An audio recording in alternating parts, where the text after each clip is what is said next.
Bienvenue sur ma chaîne. Aujourd'hui, nous allons parler d'une question que peu de gens se posent, mais qui est pourtant essentielle pour comprendre l'économie. Où va vraiment l'argent dans l'économie mondiale? Chaque jour, des milliards de dollars circulent à travers la planète. Les entreprises vendent des produits, les gouvernements collectent des taxes, les banques prêtent de l'argent et les consommateurs dépensent pour leurs besoins quotidiens.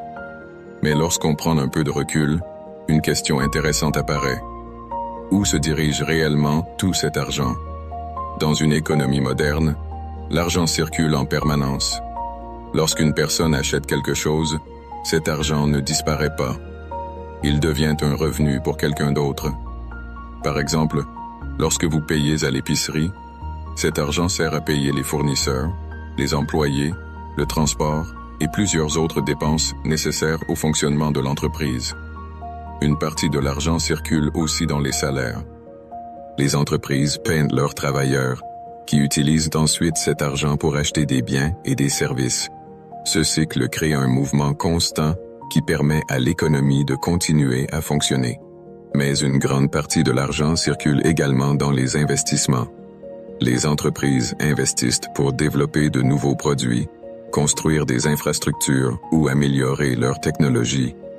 Les investisseurs, quant à eux, placent de l'argent dans les marchés financiers, dans l'immobilier ou dans différentes entreprises dans l'espoir de générer des profits.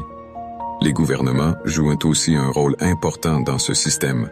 Ils collectent des taxes et des impôts, puis redistribuent cet argent à travers différents services publics comme les routes, les écoles, les hôpitaux ou les programmes sociaux. Ce processus influence directement la circulation de l'argent dans la société.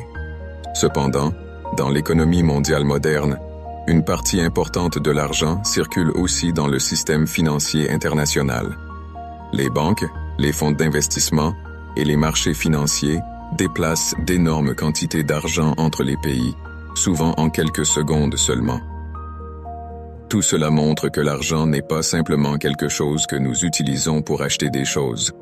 C'est aussi un outil qui relie les entreprises, les travailleurs, les gouvernements et les marchés financiers dans un système mondial extrêmement complexe. Comprendre où va l'argent dans l'économie permet de mieux comprendre comment fonctionne le monde moderne. Parce qu'au final, l'argent n'est pas seulement un moyen d'échange. C'est aussi un élément central du système économique qui influence presque tous les aspects de notre société. Et plus nous comprenons ces mécanismes, plus il devient possible de voir l'économie non seulement comme un ensemble de chiffres, mais comme un système qui façonne notre quotidien.